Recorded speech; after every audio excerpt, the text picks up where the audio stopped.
Mostly every year July first week లో SFI బంద్ అని ఒక హాలిడే అయితే స్కూల్స్ కి వస్తుంది. This is an unexpected unofficial holiday but it occurs every year.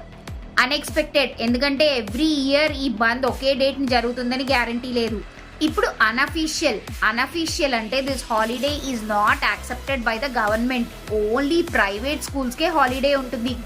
Government schools, central schools అయితే as usual గా work చేస్తాయి. పేరెంట్స్ కి అన్ఎక్స్పెక్టెడ్ గా ఎస్ఎఫ్ఐ బంద్ హాలిడే అని స్కూల్ నుంచి మెసేజ్ వస్తుంది. పేరెంట్స్ కూడా ఏదో బంద్లే హాలిడే అని ఊరుకుంటారు. యాక్చువల్ గా పేరెంట్స్ కి ఈ బంద్ అనేది వాళ్ళ బెనిఫిట్ కోసమే జరుగుతుందని చాలా మందికి తెలీదు. ఎవ్రీ ఇయర్ జూలైలో ఈ ఎస్ఎఫ్ఐ బంద్ స్కూల్ ఫీ హైక్ గురించి అయితే జరుగుతుంది. Private schools fee, books amount, ఇంకా బేసిక్ నీడ్స్ ఇలాంటివన్నీ తగ్గించాలనే ఈ ఎస్ఎఫ్ఐ బంద్ మెయిన్ ఎయిమ్. నాకు అర్థం కానిది ఏంటంటే, నేను ఈ టీచింగ్ ఫీల్డ్లో 22 ఇయర్స్ ఉన్నాను. ఈ 22 ఇయర్స్లో 17 ఇయర్స్ నుంచి ఈ ఎస్ఎఫ్ఐ బంద్ జరగడం చూస్తూ ఉన్నాను.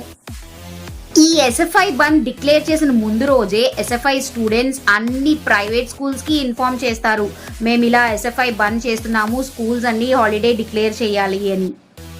స్టబర్న్ గా కొన్ని స్కూల్స్ మేము హాలిడే డిక్లేర్ చేయము అన్నా చాలా బ్యాడ్ కాన్సిక్వెన్సెస్ అయితే ఫేస్ చేయవలసి వస్తుంది.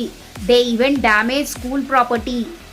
సో ఎందుకు అనవసరంగా రిస్క్ తీసుకోవడం అని ప్రైవేట్ స్కూల్స్ అయితే హాలిడే డిక్లేర్ చేసేస్తాయి. సో ఈ స్ట్రైక్ రోజు అయితే ఆఫ్టర్నూన్ వరకు ఈ ఎస్ఎఫ్ఐ స్టూడెంట్స్ ర్యాలీ చేస్తారు. మీడియా ఇదంతా కవర్ చేస్తుంది.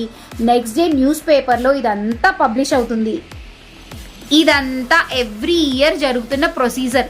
కానీ దీనివల్ల బెనిఫిట్ ఏంటో నాకు ఇప్పటివరకు అయితే అర్థం అవ్వలేదు. ఎవ్రీ ఇయర్ ఎస్ఎఫ్ఐ వాళ్ళు బంద్ చేస్తారు and every year private schools ఎంతో కొంత పర్సంటేజ్ ఫీ అయితే పెంచుతుంది. అండ్ అన్నిటికన్నా వర్స్ట్ పార్ట్ ఏంటంటే, ఈ బంద్ ఎవరి కోసం జరుగుతుందో అదే పేరెంట్స్. ఫీ హైక్ అయితే అల్టిమేట్లీ సఫరర్స్ ఆ పేరెంట్స్ కదా. పేరెంట్స్ కి బంద్ గురించి అవేర్నెస్సే ఉండదు. ఎవ్రీ ఇయర్ ఒక కస్టమ్లా ఫాలో అవుతున్న ఈ ఎస్ఎఫ్ఐ బంద్ వల్ల ఏంటి బెనిఫిటో ఇప్పటికీ నాకు అర్థం కాలేదు. ఏమీ తెలియని పిల్లలు మాకు ఒక హాలిడే వచ్చింది అని వాళ్ళు హ్యాపీ ఫీల్ అవుతారు. చాలా మంది పేరెంట్స్ కి అసలు ఈ ఎస్ఎఫ్ఐ బంద్ గురించే తెలీదు. ఇంకా ప్రైవేట్ స్కూల్స్ అయితే ఈ ఎస్ఎఫ్ఐ ఎవ్రీ ఇయర్ చేసే డ్రామా కదా అని వాళ్ళు కూడా కామ్ గా ఉండిపోతారు. So what is the use of yearly 1 day SFI strike?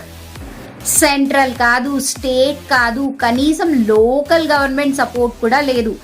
ఎవరి కోసం స్ట్రైక్ చేస్తున్నారో వాళ్ళు పేరెంట్స్ సపోర్ట్ కూడా లేదు. So what is going to change because of this strike? I believe in only one thing. Education is the responsibility of student, teacher, parent and government.